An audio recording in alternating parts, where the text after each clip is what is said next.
What's up Guardians, Profane here, thanks for checking out the video. Today we'll be going over an easy and updated guide to the Grasp of Avarice, and we'll be breaking down how anyone can easily solo this dungeon during Season of Plunder. Now that dungeons have been added to a weekly Pinnacle rotation, it gives Guardians an easy way to earn Pinnacle rewards and some of the best looking armor and weapons in Destiny 2. Grasp of Avarice is also how you will complete your quest for the Gjallarhorn. Before we dig into the Grasp of Avarice, if you do end up enjoying today's video and find it helpful, then please be sure to hit that like button below, along with the subscribe button if you're new. Both are greatly appreciated, and both really do help support the channel. Once you start the Grasp of Avarice dungeon, you'll be at the notorious loot cave in the Cosmodrome. Once clearing out the initial set of adds, you'll have hive forces coming in waves out of the loot cave. Now here, you'll have to defeat the hive to get them to drop engrams. These engrams give you a buff called Burdened by Riches. Your ultimate goal here is to collect 50 Burdened by Riches and return them to the crystal located within the cave. Each time you pick up an engram, you receive a 25-second countdown, which resets each time you pick up a new engram. If this countdown reaches 0, you die. Something extremely important to keep in mind of later during the final boss. After depositing 50 riches, you'll have a hole that appears in the floor of the loot cave. Drop down the hole and continue along the pathway. Just be sure you watch out for the Night Boomers, the Cursed Thrall, and Savathun's Eye as you make your way through this crystallized cave. After dropping into the Skywatch, you'll have to activate a series of triggers, but there are booby traps as you go. With that being said, it's going to be best for you to follow along with the video.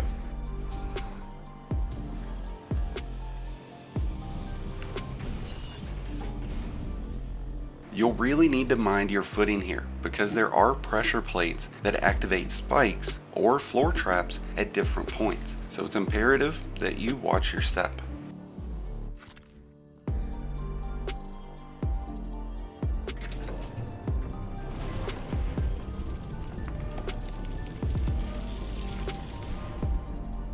After activating the first trigger, the tunnel opens, but don't activate the first trigger you see. Instead, turn around and drop down to the lower level. Here is the trigger that you'll need to flip in order to get out of this area.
Once reaching the spillway, you'll need to zigzag from one room to the next, activating switches on the left, then right, then left, then right, with the last switch being found in the second level of the far left room.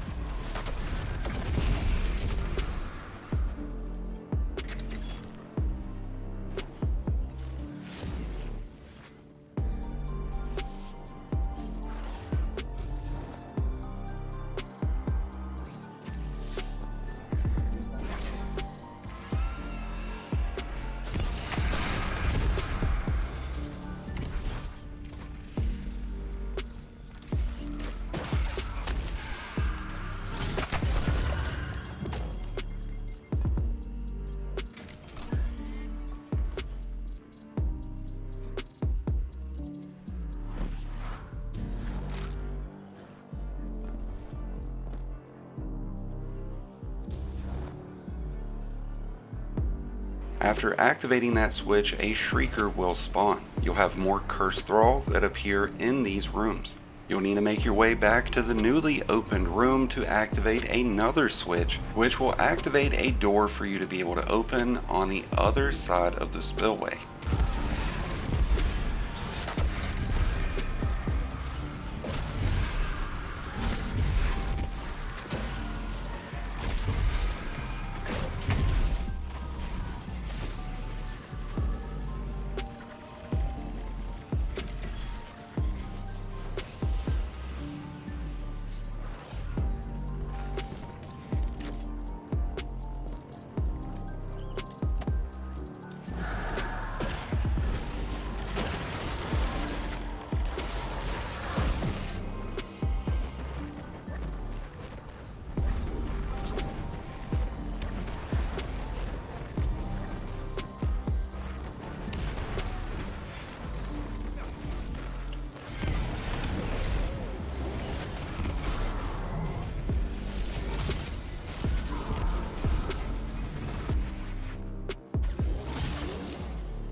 Once you've made your way across, you'll find yourself walking into a silo, which will include a couple of wizards and several fallen and hive ads.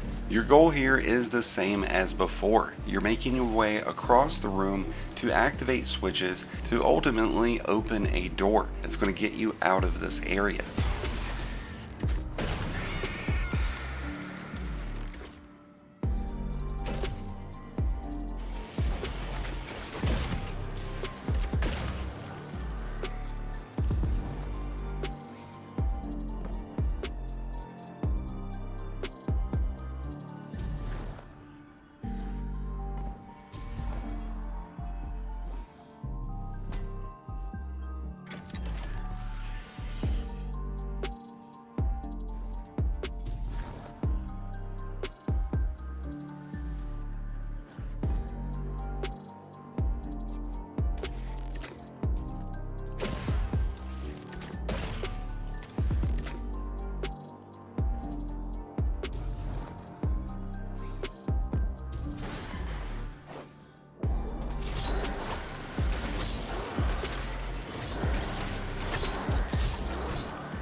There is a hidden chest in this area, so be sure to pick it up as well. Unfortunately, it does not reward Pinnacle items, but it is a great way to pick up some additional weapons and armor. As you make your way through this room, you'll eventually come across a vandal that holds a scorch cannon. After defeating this vandal, he'll drop that scorch cannon. You'll need to take the scorch cannon and shoot it at the energy box connected to the door out of this room. You can charge up the scorch cannon to get 2 full charges to open the door, or you can repeatedly shoot the energy box 4 to 5 times.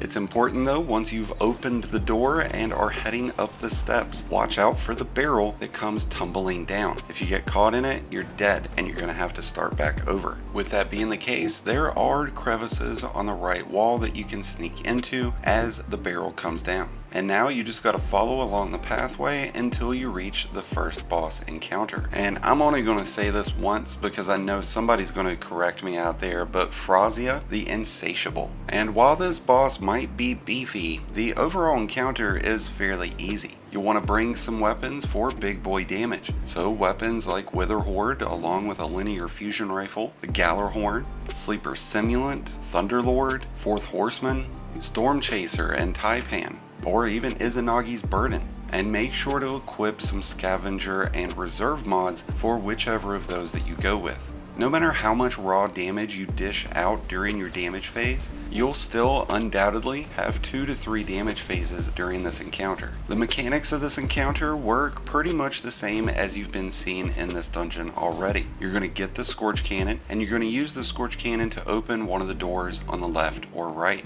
Once you've used the Scorch Cannon and opened the door, which can be done with repeated shots or just one double charge. Once the door opens, the room will contain several hive, including 2 knights. Killing these enemies drops Ingrams, which give you the Burdened by Riches buff. You'll ultimately have to collect 30 Burdened by Riches and return them to the crystal located in the front of the arena. If you time it out correctly, you can collect 15 Ingrams from each room back to back before you have to return back to the crystal.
Once you've returned the appropriate amount of Burdened by Riches to the crystal, the damage phase will begin. You'll hear a sonic boom followed by an animation by the boss, signaling to you that the damage phase has begun. But you will have limited time.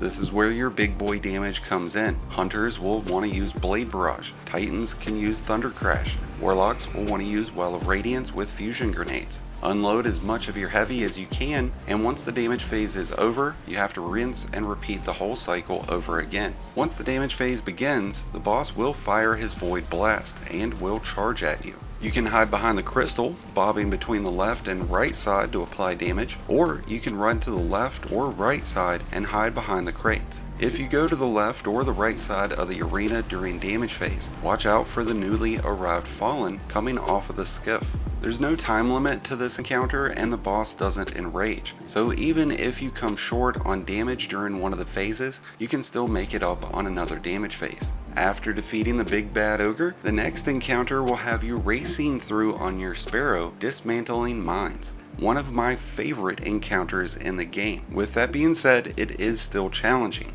You'll have a limited time to reach each one of the mines, but you do have triggers that will extend your time as you go. And if all of that wasn't fun enough, you'll be fired on heavily during this time frame. And because of that, it's going to be extremely important for you to have a fast Sparrow, 160 speed. And you'll need to have a Sparrow that comes with a perk that allows it to be resummoned quickly. This will allow you to quickly jump off of your Sparrow that's taken damage, summoning a new Sparrow to be able to continue on. There's just too many bullets coming at you to be able to dodge each and every one, and your Sparrow will not make it all the way through. so that is a definite must for your Sparrow. While there are several switches that will extend your time, you don't have to go out of your way to hit each and every one of these. You do, however, need to make sure you reach the mines, which is why swapping out your Sparrow is going to be so important.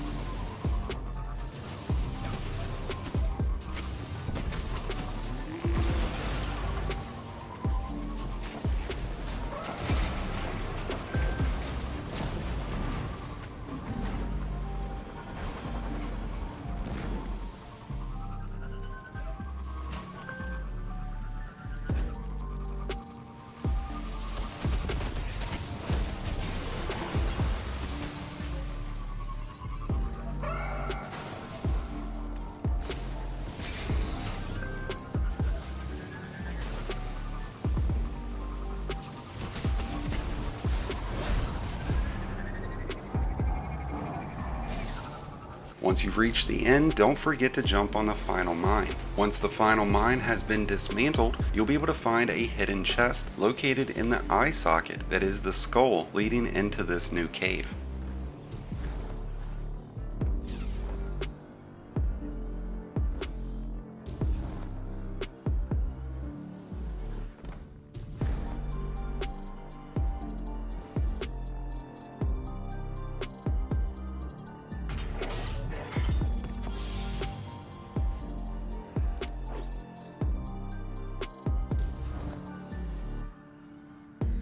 Make your way through the crystallized cavern and you'll find yourself in the sunken lair.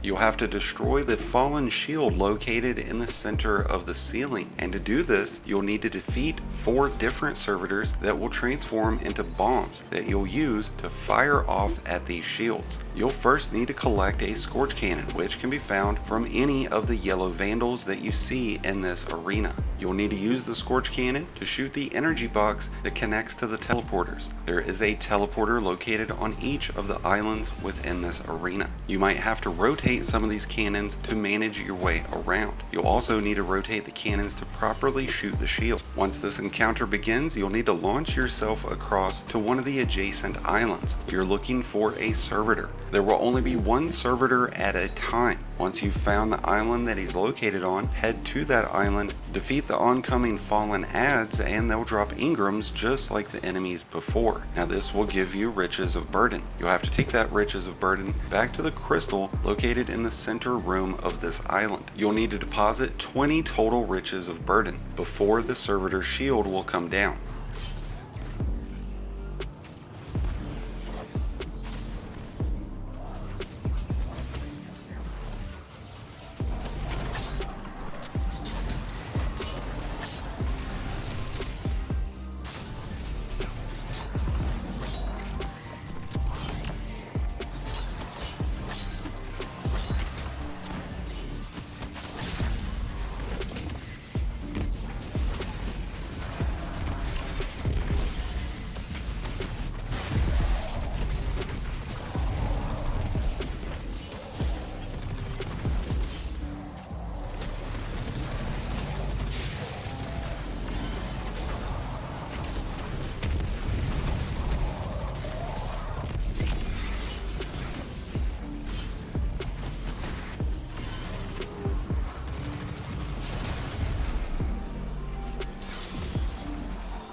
Once the shield comes down, defeat the servitor and he'll actually become a bomb. And this bomb has a timer. So before the timer runs out, you'll have to push this bomb to the platform of the teleporter.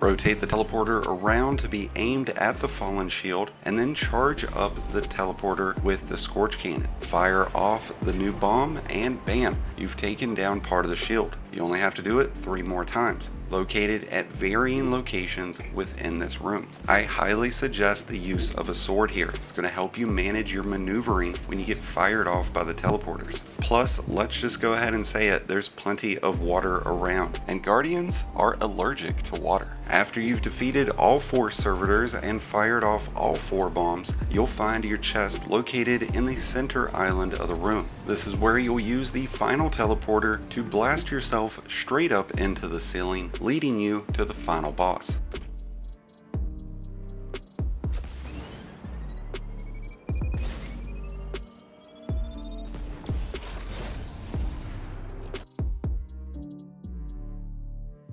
You'll be going up against Captain Avarokk in this final encounter of the Grasp of Avarice. And just like the previous encounters, you'll be utilizing the Scorch Cannons and those Engrams. Now this room is broken up into 4 sections. There's 3 enemy platforms that all have chests hanging over them. Now these chests are what drop the Engrams. Now the Captain will be having an entourage with him. Now there is Kill RM80 and Grisbrax. Now both of these are exceptionally powerful mini bosses. The boss and his entourage will come in and remain in the center stage. Now located around the center stage are some large pillars, and located within these pillars are 3 charge stations. Now it's your goal to retrieve the Scorch Cannon from the yellow bar Vandal that's located somewhere in the arena, because he always loves to run around. Get the Scorch Cannon, fire it into the charge stations, and acquire as many of the Engrams as you can, because just like the previous encounters, you'll have to deposit those into a crystal located in the center of the stage. Now that also so happens to be where the boss is. Now in total, you're going to need 60 of these Engrams. Now you don't have to deposit them all at once, but if you hold it off and get them all in at once, it's going to make things a little easier for you. But before you even get to that point, you're going to need to take care of these mini bosses, because ultimately it's going to be almost impossible for you to be able to apply any kind of damage to the boss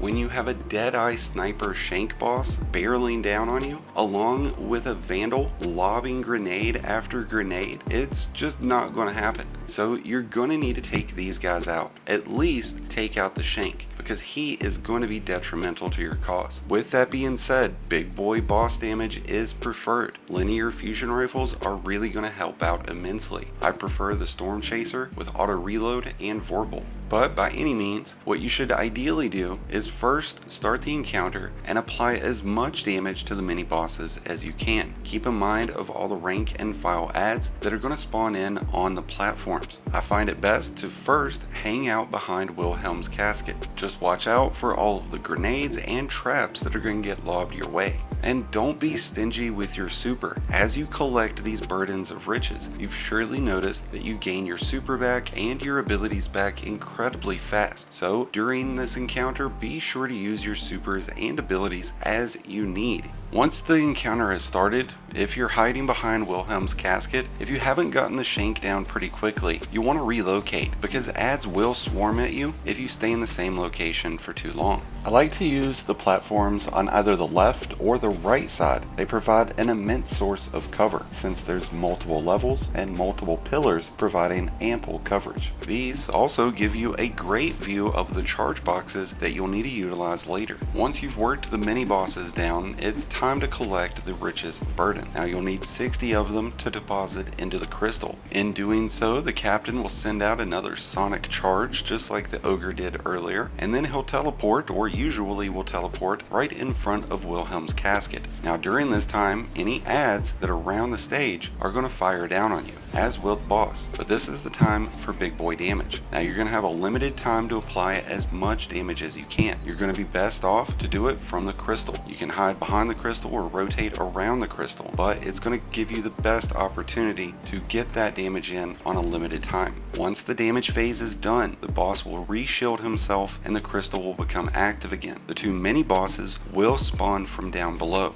Each of the mini bosses will respawn in between each of the damage phases. And while you might be thinking it's just too much effort to kill those mini bosses, they are going to dish out so much damage on you while you're trying to dish damage out to the boss that you're not going to be able to do anything. In all likelihood, you're going to die. So it's imperative to take the time that's necessary to defeat these mini bosses. If at nothing else, defeat the mini shank. That way he can't snipe you all around the map. Regardless of your skill level and regardless of your DPS output, you're not going to be able to one phase this boss running this as a solo guardian. In all likelihood, you're going to see yourself completing this after about 4, maybe even 5 DPS phases. So as soon as the damage phase ends, you need to quickly get out of the stage area and back to one of the platforms. From there, it's just simply rinse and repeat the process over again. Because you'll be here for multiple DPS phases, it'll be important for you to use reserve mods and finder mods for your heavy ammo. Concussive dampener and sniper resistance mods will both be extremely beneficial in this encounter, as will having high resilience. This will be another encounter that hunters will want to use Blade Barrage, Titans will want to use Thunder Crash, and Warlocks will want to use Well of Radiance along with fusion grenades and the Starfire protocol.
After defeating Captain Avarokk, Wilhelm's casket will pop open and out will fall your booty.